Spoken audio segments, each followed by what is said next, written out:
differences. Okay. Hey guys, this is Steve with Orlando Collector Deviants, otherwise known as OCD, and I'm here with Robert Massetti from Freakshow Horror Film Festival. Okay. And as you guys see, that's Freako the Clown right there. He's also a local director. Yes. He makes films. So we're here at Megacon 2018, interviewing with him. Now we got to see your new film that you debuted this weekend. You want to tell everybody? Yeah, we just finished. We did a world premiere here at Megacon for a movie called Kill Devil. It starred Jim O'Rear and Scott Temperman.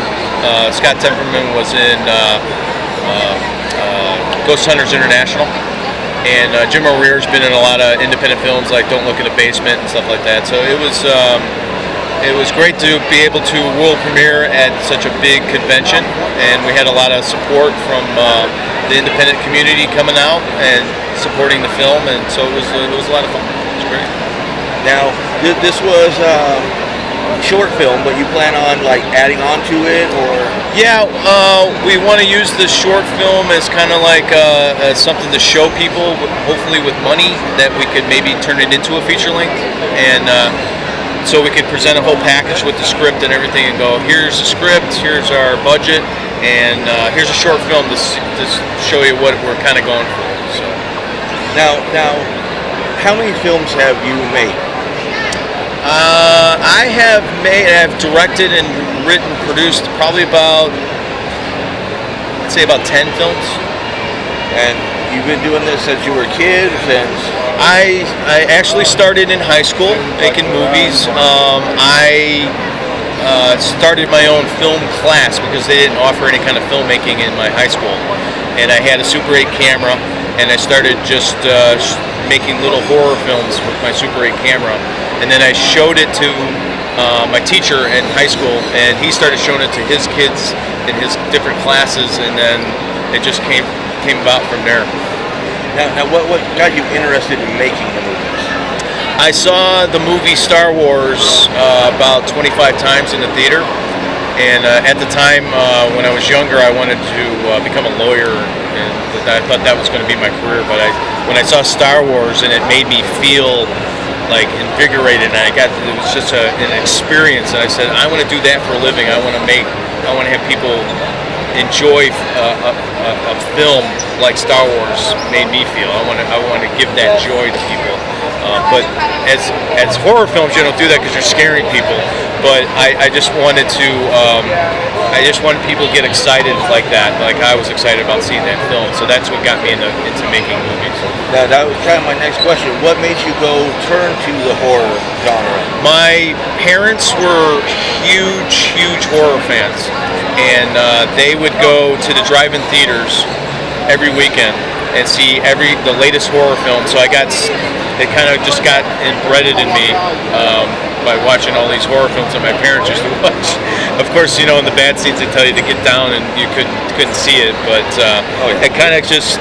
And then, my mother would watch Dark Shadows, anything that was horror related, they would always be watching, so it kind of stuck with me. I can relate because that's how my family was, and then I grew up on Elm Street, so that was. Oh, well, yeah. Yeah, that'll do it, yeah. So, not only do you do this, you also hold the Freakshow Horror Film Festival. Yes. And that's been going on for how many years? This will be our 13th year. Doing it for 13 years. We were originally with Spooky Empire. That's where it started, and then we went to about 2000. I want to say 14 is when we left Spooky to go on our own. And we only did that because in a convention setting, it's very noisy, as you can tell, because we're at Megacon right now. So sometimes it would disturb the films when you're watching it because it's so noisy. Sometimes we were next to Troma. You know how loud Troma is. And so we're like, well, we need to be in a theater setting and give the films the proper experience.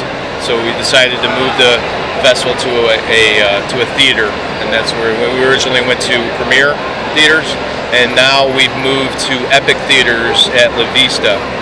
So that's our new home right now. Yeah, because we actually got to go last year. Yeah. And we were free. We were able to go. Great show. We loved it. Thank you. And now you're over at Epic. Yes. So actually bigger movie theater. Yeah, bigger movie theater. Brand new movie theater with the reclining seats, and they have like a bar in the lobby, and it's beautiful theater. We're probably one of the few film festivals now that are actually in a brand new facility with state-of-the-art digital projection and all that stuff. So. Now, talking about the festival, how many submissions do you get a year? We've been averaging between 300 and 500 submissions each year, and it's been growing every year. And you have to dwindle it down to how many? And we dwindled down to about 8 to 10 features and probably about 10 to 15 short films that we screen. And you gotta know that's gotta be hard. It's very hard. And what's hard about it is the fact that we get so many quality submissions, and we have to sit there and have discussions to go, which one do we put in? That's the hardest part. Because we get so many, it's not like we're going, oh, these movies are terrible. We get a lot of great movies, and we can't show them all, and it hurts us. We're like, oh, we want to show this movie, but we like this one just a little bit better, so we put it in there. Yeah, well, because like I said, we were there with you last year, and there the whole weekend. Saw all the submissions, and then you guys had to pick the awards, and I was kind of disappointed on a couple. Yeah. But I could see how hard it would be. It's very hard. Yeah. Now you also have a website where they can get the movies. They can rent the movies. Well, we are developing what's called Freakshow on Demand, and what we want to do is it'll be like a subscription service. You can pay a low monthly fee, and you can watch all the past films that have been in the film festival. Or you can purchase them or rent them. That's what we're going to do. And then it's a profit share, so the filmmakers would get some of the money from it. So we want to help them out. But yeah, we're really excited about that. We haven't rolled it out yet, but it'll be out pretty soon. Okay, so I jumped the gun on that a little bit. Sorry. No, it's okay. No. I just heard about it this weekend. So yeah. I wanted to get that out there. Where do you get, because you said you've done about 10 movies, where do you get your ideas? It's either from nightmares that I have, or dreams or experiences that I had, or just ideas pop into my head when I see horror films. It's just like, oh, I like this idea for a horror film, and I'm like, maybe I can change it a little bit. Just playing with the thing. But yeah, they just come from different aspects of my life. I'm just like, oh, that would be an interesting horror film. Well, like yesterday after we saw that, you said that this one was about a painting that you used to have that would follow you. I remembered back to my grandfather had a picture of a horse, a painting of a horse, and that thing scared the hell out of me. Yeah.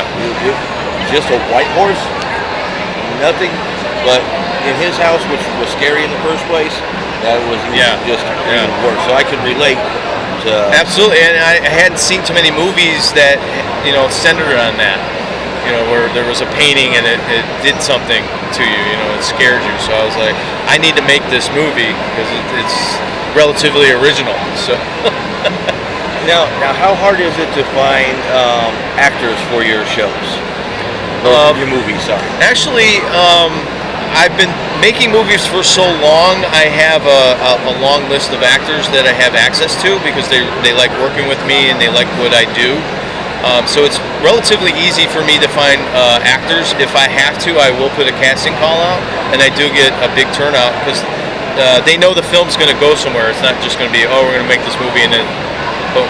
But I'm gonna take Kill Devil. I'm gonna put that in the film festival circuit, and then that'll also be available on a new service that we're doing on fearfilm.com called Fearfilm TV, which all our movies are available on there, and you can rent them, purchase them, or do a subscription. with the like $5 a month, and you can get access to everything on a subscription. Now, how long does it take you to go from writing the script, from when you come up with the idea, to actually into filming? How long does that usually take? It depends. I work in a way where if I can't see the entire film, I can't put it down on paper yet. So I'm working on a film sometimes, but it's in my head. And then actually when I put it down on paper, it's usually pretty quick. Maybe a month or two before we actually go into production. So once I get it down on paper and I get everything set up, it's pretty quick. Now, like the movie that we just watched, how long did it actually take to film?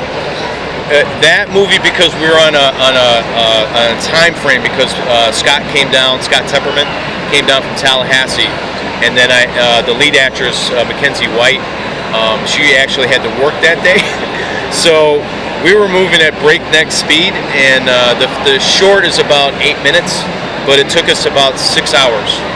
We got it done in 6 hours, which is unheard of, but we did it. But as you see, an 8-minute film took 6 hours.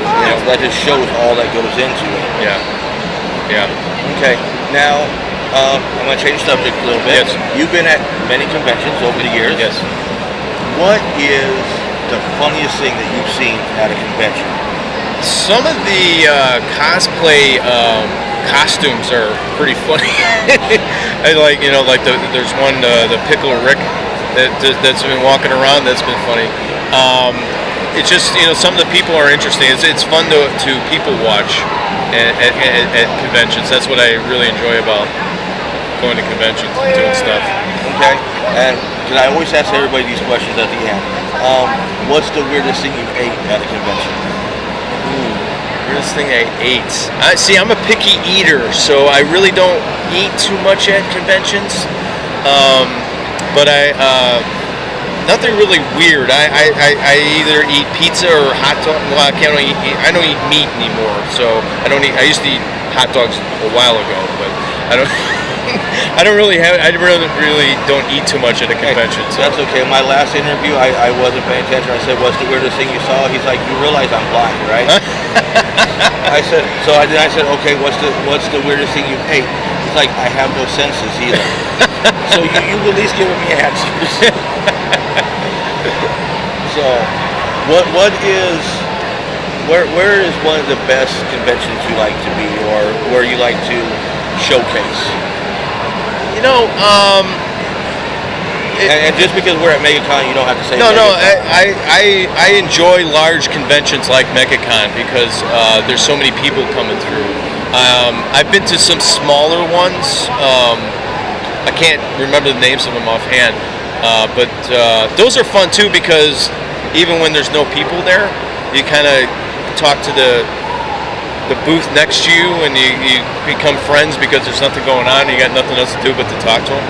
But the larger conventions sometimes are a pain in the neck to get to. Oh, yeah.